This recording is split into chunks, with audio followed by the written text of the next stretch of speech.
So,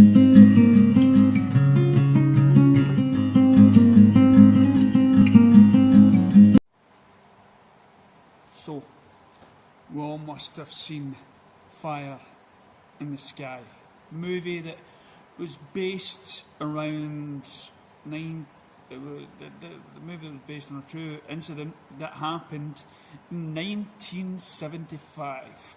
It's a special year for me, and it's a film that blew me away. It was unlike anything that came before. Why?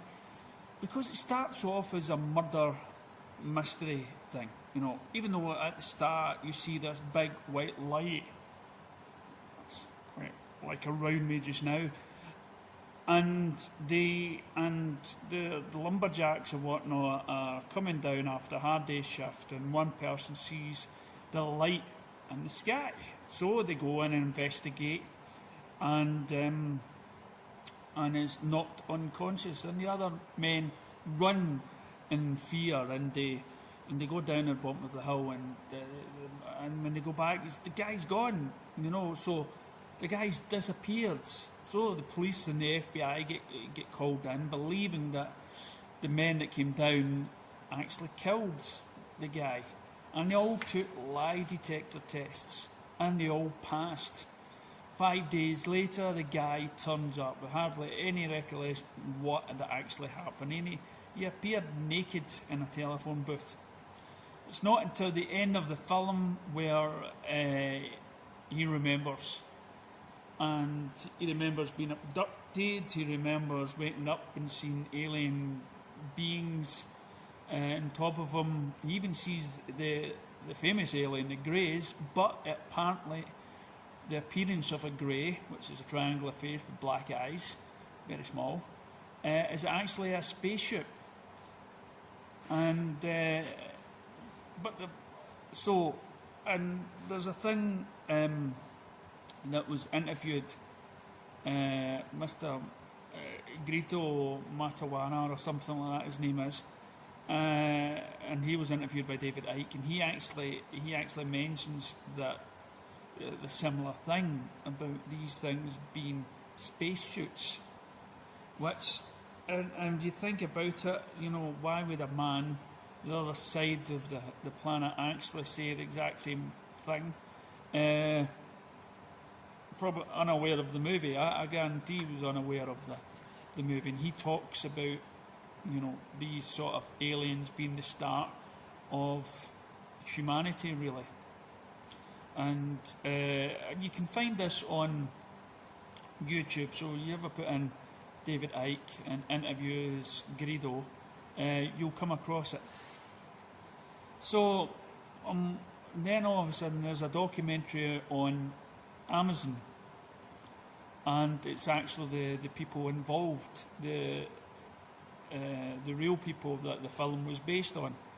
And so there's an interview with all of the people, and the man actually states that they all moved town because they were all ridiculed and stuff like that, but he says that the government sent somebody over and they tried to get him to say that it was all made up. They couldn't prove that it was false. They tried to prove that maybe the company they were working for was going bust and they needed insurance money and everything else, but the fact remained that they passed the detectors, they passed the lie detector test, and they were offered £10,000, and it's a lot of money in today's money, but it was even more so back in 1975, and these men weren't making a lot of money. So for them to actually refuse, and well, I believe they actually propositioned them by saying, listen, we'll set the test, and if we fail, we'll give you the money. And the man refused to do it. This was a man that was somehow sent by the government to do that. So he also states, and it's kind of different from the story, that when he was on board the spaceship, yes, there were alien beings there, but there was also somebody that looked very human. What would that say to you? and aboard a spaceship where you have aliens looking like aliens that you could imagine, and then one of them looking like one of us. Now, he also claims that because he went close to this spaceship, the noise that was affecting him, that was knocking him unconscious, actually killed him. And then the fact that the aliens took him on board, they were saving his life and taking him back down. He shouldn't have been there. That was an accident. So you keep that in mind. Saving his life. Lie detector passed. I mean, not just one person. All 6 of them, the whole group of them passed. That says something. Now, the place that the place that the spaceship touched down on, the trees around it, after that time, after that specific year, they grew twice as quick. They grew longer. The tree, when you cut down the trees and you see, the actual base of the tree that circled where the spaceship supposed to have landed, actually grew bigger from then.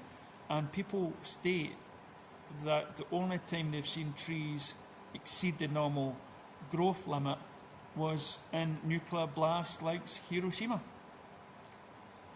That's the only time they've seen that, and of course the man was knocked unconscious by this sort of noise. It's light. So, you take that, you take a mixture of ancient aliens, the program, you can find ancient aliens. One I just watched earlier was about the presidents and being visited and been told what America was going to look like. There's episodes there that talk about weapons and how we have actually grown fast in a small space of time, and we've developed these sophisticated weapons that have been talked about in history books. Well, not as much history books, but stories about gods, Bible books and all other religion. And I've said before about Jesus and Muhammad and everything else being in the one area, going upwards to the sky, using Jacob's ladder, that famous ladder that angels somehow climb up onto the cloud. You've got past presidents that shaped America saying that they were visited and were shown the future. You've got this pandemic that's going around just now and people taking vaccines.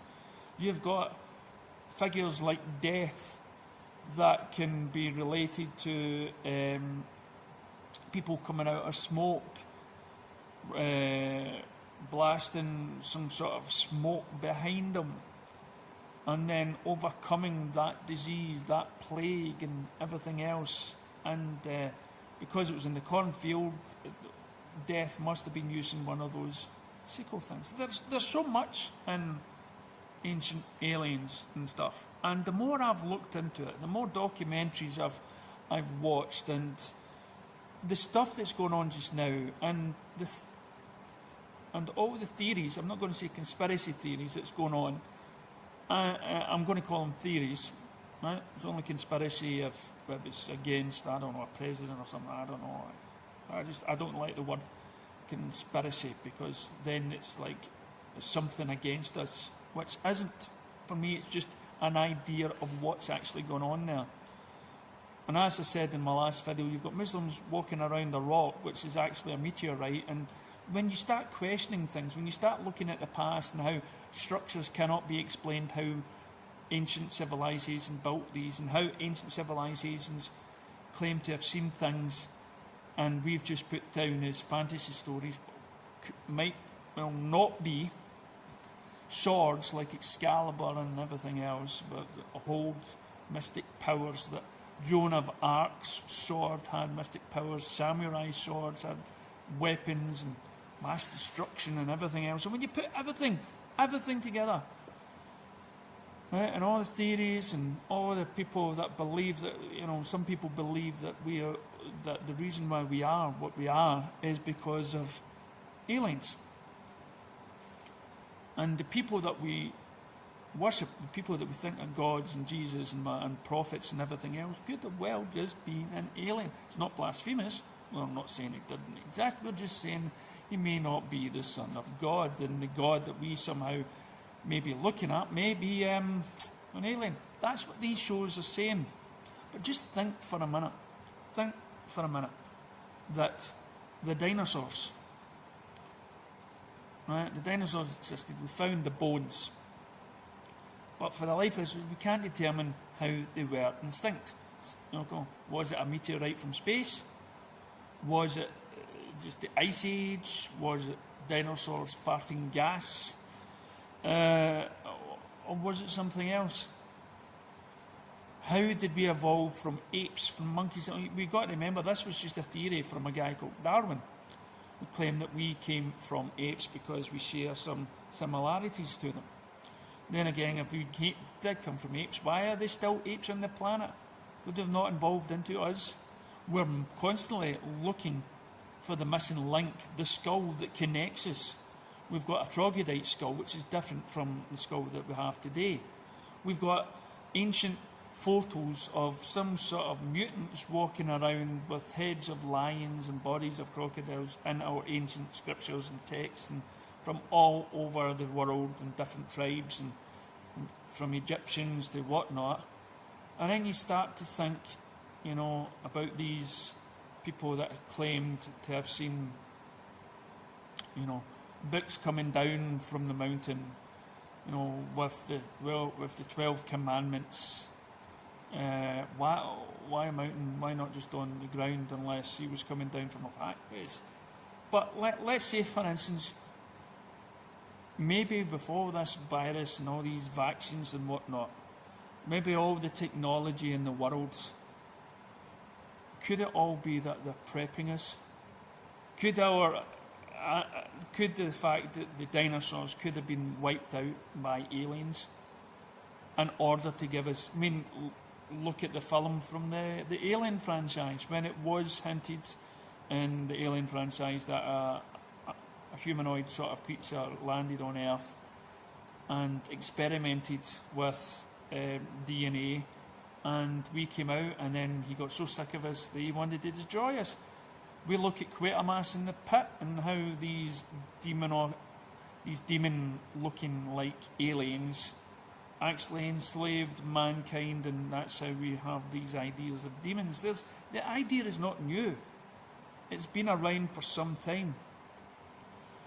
But these times, with these UFOs being sighted, with the government finally taking notice that there are so many UFOs spotted and not reported because we thought it'd been ridiculous, could the fact that there seems to be so many barriers going up where we're not allowed to go to other countries in case of the virus attacks us? There's the black thing that's happening just now. We're now becoming more separate. Each nation not want to, relinquish its power. But what if we are all connected because we're all a part, we are a part of the same team. We're all beings that live on Earth. And we've got to prepare for the day when we suddenly realise that everything we knew could be wrong. Everything we thought we worshipped or anything else could be wrong. Every religion claims to be that their religion is right and all the other religions are wrong. But what if we're all wrong? What the fact that our gods are some ET on some other planet? And then you've got to ask yourself, why are you sure to squash that idea?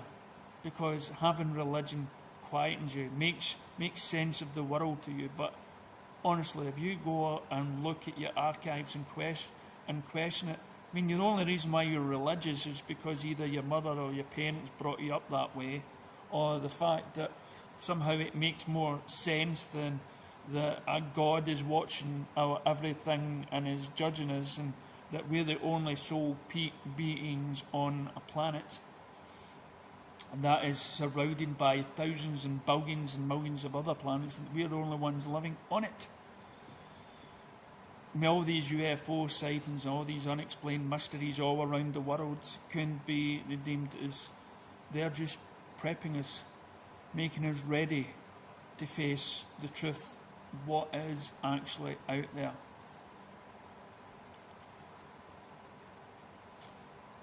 And Fire in the Sky had a group of people who claimed to saw a UFO. One person claimed to be aboard the UFO and seen a humanoid guy, and they passed the lie detector. Maybe they're already among us. Maybe we shouldn't flaunt anybody that believes in it anymore. Maybe we should open our minds, open our hearts to people that have different thoughts and ideas of our own, and just open our minds to the possibility that another person could be right and that we could be wrong. 6 people passed a lie detector test. Thank you.